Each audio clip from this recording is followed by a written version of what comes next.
before. Right. So, all right. So a lot of what we've talked about comes back to the regulatory burden, this environmental thing, the destruction of the sovereignty of the country and all that. And there was a big meeting down in Brazil recently and called COP30. It's the 30th year they've been doing this. They fly all their carbon-spewing private jets into Brazil. Then they cut down 100,000 trees to get to the meeting. Literally, I'm not making that up. In the rainforest, cut down 100,000 8 miles of road paved so they can get to this meeting in a town that doesn't have sewage processing. And there was somebody there who's now on the line, and we're gonna walk through a little bit about what this means. Alex Newman, welcome back to the Conservative Voice on WWDB AM 860 in Philadelphia. Hey, it's great to be with you. Thank you so much for having me. It's great to have you back. And last time we spoke with you, we were talking about education a little bit, and I will tell you, we had Chris Glover in the studio, his son. And it was an impactful conversation. It freaked him. You freaked him out. I listened from home. That was good. That's the goal. Yeah, I mean, it's a war over the continuation of civilization as we know it is not an overstatement, right? So we got to talk about the important stuff. So again, welcome back. Now, you were actually at COP30. I was, yes. I flew down to Brazil for this. I've been going to these for over 15 years now. The first one I went to was 2009. And the reason I follow these so closely, the reason I spend at least a week out of my year every year going to these things is because the climate fraud, the climate scam, the climate hoax, as Trump calls it, the biggest con job in the history of humanity, is fundamental to the effort to smash national sovereignty, destroy individual liberty, and build a totalitarian one-world political and economic and even religious system. Mm-hmm. So critical information. So, I saw you doing some interviews with some folks down there. One guy, I'm thinking, this guy's been to like 5 international meetings on the climate. He doesn't appear, how does this guy even afford to do that? I don't know how these people get there. How many people were at this meeting? They were originally expecting 100,000, and then Trump landed in the White House and said no more money for the climate hoax. So they had to tone down their expectations. They ended up, my understanding is, with about 60,000. But the way they all get down there is actually very simple. They have unlimited amounts of your tax money, and they have had for decades, and they will continue to have for the indefinite future, minus, maybe the next 3 years from the American side at least. But the Europeans and some of the other governments have just stepped in to replace it. But, massive numbers going to these things. So you're telling us that 60,000 people spewed carbon all over the world to fly to Brazil, cut down the rainforest so they could get a newly paved road so they wouldn't have to have a bumpy ride to this meeting, and then they sit around and tell us how we have to live? But you don't understand. See, our overlords actually purchased carbon credits from each other using your tax money, and so now none of that matters. Right? They bought carbon credits from Al Gore and company, and so they've got a very clever little scam going here where they say this was carbon neutral. In fact, right when you walked in, I did a video of this offsetting my own carbon footprint. Of course, I wouldn't give them any money, but no, they were very proud of the fact that they used your tax money to buy carbon credits. And what typically happens with these carbon credits, for people who don't know, it's like a scam piled on top of a scam piled on top of a scam. So they've been caught multiple times. Like in Africa, they were uprooting African villages and covering them with trees and saying, look, see, now there's new trees. And so now we can sell you carbon credits. Other scam artists, they buy a piece of forest and they say, all right, we won't cut down our forest. And then Goldman Sachs and the big banks, profit through all this. So it's just a massive scam, and that's how they justify it. In fact, Bill Gates says the same thing. Yeah, my carbon footprint is the size of a medium African country, but I buy carbon credits. So what are you whining about? I don't even know what that means. Like, I don't even know how you buy a carbon credit, how you measure that, how do you use a credit card? But they're all profiting off it. I don't even understand how to even measure that. I mean, as a normal citizen, I have no idea.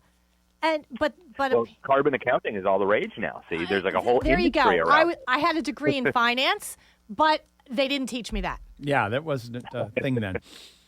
Carbon accounting. Now, this comes back to credit cards, by the way, where they want to track your purchases and assign a carbon number to each thing you buy. And then once you've hit doing that. Yep. Yeah, they're doing it now.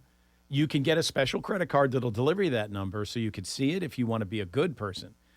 And of course, eventually, that number is going to decide when you can't buy anything anymore because you've created all the carbon you're allotted. Wow. It's Yeah, just and believe it or ludicrous. not, that sounds like some kind of really ridiculous, silly science fiction. Believe it or not, in the final agreement this year, after every one of these climate summits, the big prize is the climate agreement, which they tack onto the 1992 UNFCCC treaty. One of the mentions in this agreement that was so significant that hasn't been reported on by any other American media outlet that I know of, except for my report, is the inclusion of a carbon budget. They claim in the final agreement, adopted by every government in the world through a process they call consensus, which means no government objected to this, they put in there, it's in black and white, you can go read it yourself, the agreement is called the Global Mutirão, which is an indigenous word meaning cooperation, apparently. And it says in there that the planet has a carbon budget, and the carbon budget has already been used. 4/5 of the carbon budget has already been used up. And they specifically say that because the United States and the Western world used more than its fair share of the carbon budget, most of the remaining 1/5 is going to have to be allocated to communist China and India and Brazil, South Africa. Of course, the ones that don't really give a crap about the environment. Right. Right. CO2 is good for the planet, right? And that's the big scam there. They act like CO2 is pollution. CO2 is the gas of life. It is absolutely essential to life on this planet. The planet is starving for CO2. We exhale about 2 pounds of it every single day that we live. Human emissions of CO2 make up a fraction of 1% of all the greenhouse gases naturally in the atmosphere. So from a scientific perspective, it's a total fraud. But from a totalitarian perspective, it's absolutely perfect because there's no human activity that doesn't produce CO2, and therefore there's no human activity that cannot and should not be taxed, regulated, and controlled by the climate saviors. It was the perfect thing to pick. They needed something that was universal, that attached to everything. Mm-hmm. They needed something that they could generate huge amounts of government grants around for research and, for things like these carbon capture projects, which, as we heard from one of our guests, create about 1.5 pounds of carbon for every pound captured. Right. Yeah. I mean, these are ridiculous, but they're very profitable. If you go to some of the big oil companies, look at their websites, they'll list one of their new growth industries, carbon capture. So they're getting, and of course, Bill Gates, to your point, said he flies around in a private jet, but he spends $10 million a year on carbon credits. What, does that reduce the amount of carbon in the atmosphere? No.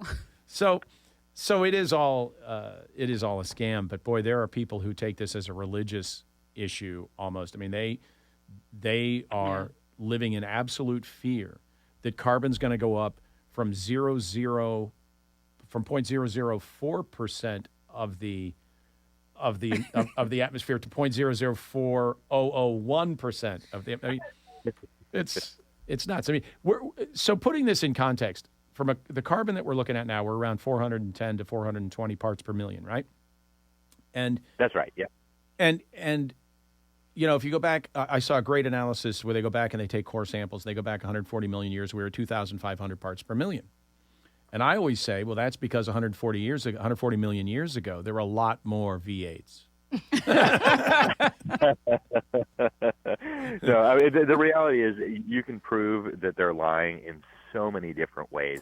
And I always tell people, they want to intimidate you with big words and PhDs and endless supply of junk studies and their fake peer-reviewed journals. You don't need any of that to figure out that they're lying. And you don't need any of that to figure out that the ringleaders of this fraud know that they're lying. It dawned on me, for example, when I was in Paris for the UN Climate Summit there, Barack Obama promised to cut American CO2 emissions by 30% over the next 10 years, which, just as he told us when he was campaigning, he said, under my policies, electricity prices are going to necessarily skyrocket. That was a goal of the program. And you combine that with what Communist China pledged, which we're going to keep increasing our carbon footprint by leaps and bounds, at least for the next 50 years. years or so. We're building 2 coal-fired power plants on average per week, and we already spew 300% more CO2 into the atmosphere than the United States does.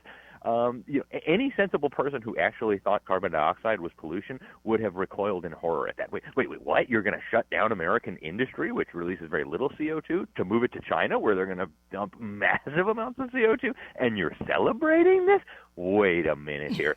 Obviously, they're lying, right? The worst thing in the world you could do if you actually thought CO2 was bad is move production over to communist China. Every unit of economic production in China releases twice as much CO2 as that same unit of economic production in the United States, and yet they did, and they celebrated it. They're lying. Another way you can know that they're lying without having a PhD in climate science is just look at their track record of predictions. Just using the basic laws of probability, you should expect that half of their predictions would be over, half would be under. Yet all of their 70-plus supermodels, computer programs, whatever, predicted massively more warming than we've actually seen. And that suggests very strongly evidence of intent. I mean, you could have a monkey in a cage with a dice rolling that would have better results at predicting the future of temperature than these UN systems. So they're lying. They know they're lying, and it's a fraud. It's a criminal fraud. And it's a criminal fraud. Why? Well, this was interesting. While we were down there, Donald Trump himself actually said that this appears to be a conspiracy. He said that the people promoting this climate hysteria appear to be engaged in a conspiracy and that they ought to be investigated. And then he says, maybe they are being investigated. I thought it was a really great remark to make while all these clowns were down there meeting. We actually asked them about it, and they didn't want to talk about it. But the reality is when you knowingly and willingly perpetrate a fraud on people to try to steal their money and steal their freedom, that's a crime. Right? If a salesman shows up at your door and says, hey, you have cancer and I've got a magic cure for your cancer, give me $100, and it's all a lie, they're put in jail, rightfully so, because they're committing fraud. Well, if you tell people, hey, the gas you exhale is a toxic pollution, but don't worry, I've got this snake oil that's going to cure your planet, and it's all based on proven, deliberate lies, then, of course, you ought to be thrown in jail. Yep. So it's, and it's not just that they want to decide what we can drive or what size house we should live in or how close our house has to be to our dry cleaner. It comes down to the food as well. And so they're saying, listen, you just can't have beef anymore. So we're either going to print your beef in a factory or you're going to have to switch to bugs for protein. And that's not hyperbole. That's actually what they're saying. Yeah. How much of what you saw at COP30 was talking about changing our food supply to like bugs? Well, they actually seem to have realized that this attack on farmers and ranchers was not going over well politically. Huh. So I'll give you a clear example. One of the big ringleaders of this, his name is Jerome Remmers. He's the head of an organization that calls itself the TAP Coalition, the True Animal Protein Price Coalition, which, that sounds like an organization I want to get involved in, right? Doesn't that just motivate you to be active in the fight for putting a true price on animal protein? So anyways, last year we were in Azerbaijan, and he's running around saying, we have to tax those evil farmers and those evil ranchers. They're spewing CO2. We must tax them. He actually compared farming and ranching to breaking somebody's property. He says, if you break somebody's property, you have to pay to repair their property. Well, the farmers and ranchers are breaking our world. We must make them pay. This year, we run into him, and suddenly he has changed his tune. He said, oh, no, we like farmers. We like ranchers. Ranchers are great. The real problem is the consumers who are eating all this meat. So we just need to tax the consumers who are eating the meat. And I actually asked him to his face, and we've got it on camera, so who's paying you for this? Right? Where are you getting the money for all this? And the answer was, well, fake meat companies. And so they did realize that the attack on farmers was not popular. So they are walking that back just a little bit. But there's no question about it. They have been telling us for over a decade they want us to eat bugs. They have been telling us for many, many years that we can't have meat anymore. We can't have cows anymore. Bill Gates said in 2021, no more cows in America. We've got to replace that all with the fake meat. And they're dead serious. It is interesting. The fact that they're going after cattle here and saying, well, we got to replace them with windmills. That's going to be, windmills that are going to power a unit that's going to print fake meat that's going to be stuck together with this, digestible glue. It is, these people are lunatics, really, when you get down to it. And they impose none of these pressures on China or India. And if you look at the CO2 output from China and India, I think China's CO2 output is now 2.5 times that of the U.S. roughly. And I think, and it's growing, and India's is growing. But then coming out of COP30, it seemed like there was a massive messaging effort that came right after COP30 all over social media. And one of the big points was China's put in a very large solar farm. And apparently that's indicative of global transformation. How much were they talking about ways to give China a free pass here?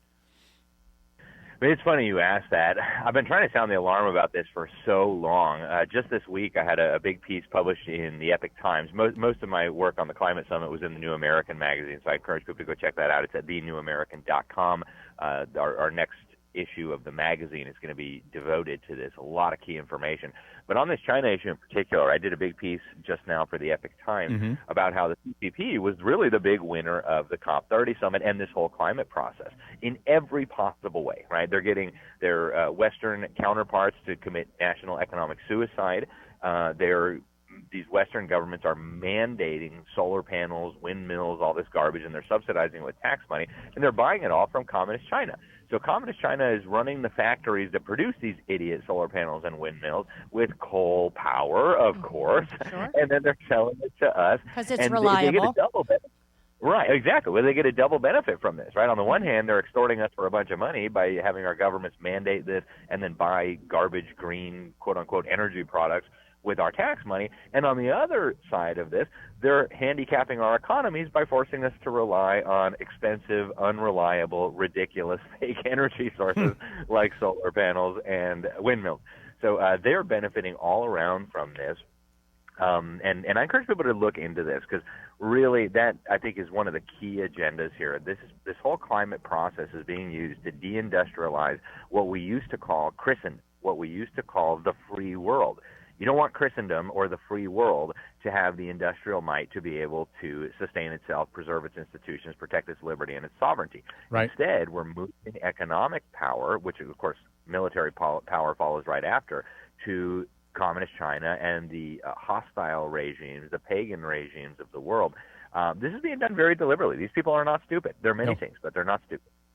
They're not stupid, and they're highly motivated. You know, we were told many years ago not to worry about shifting all the high-skilled jobs to China because we are the only ones that are smart enough to design things. They'll never figure out how to design things because they just don't have that level of thinking. Of course, now some of the most innovative products are coming out of China because by producing and manufacturing, they're closer to the supply chain, they're closer to the process. It's easier to figure out how to design things when you know how to make them. Yeah.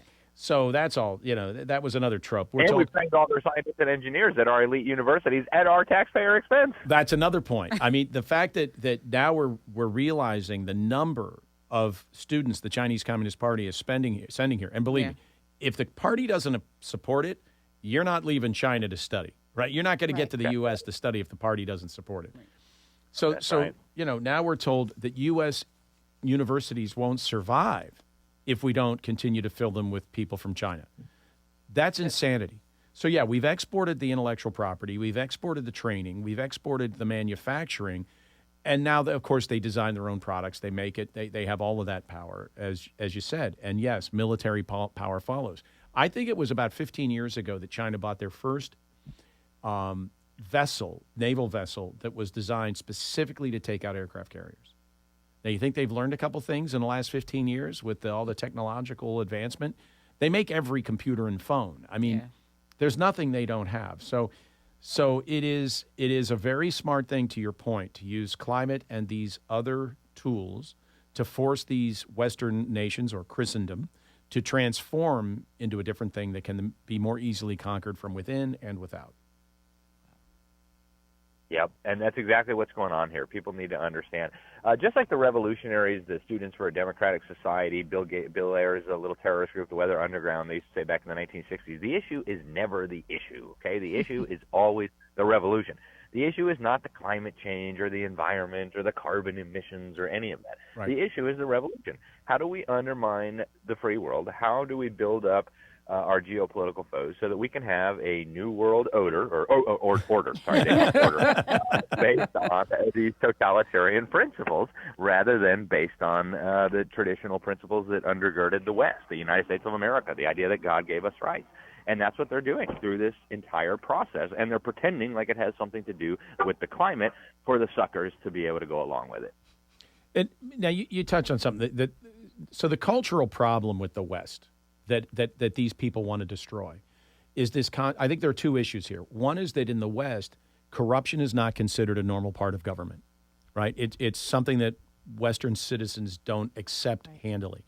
And I think the other part is that citizens of the West believe they should have some voice in that government, that they should actually have a vote, that vote should be properly counted, and that vote should matter. Policies should be implemented based on that vote. Is that right? I mean, these are the two things that really these globalists are so opposed to. You can't crush a sovereign nation when its people believe they should have a voice in government and so on.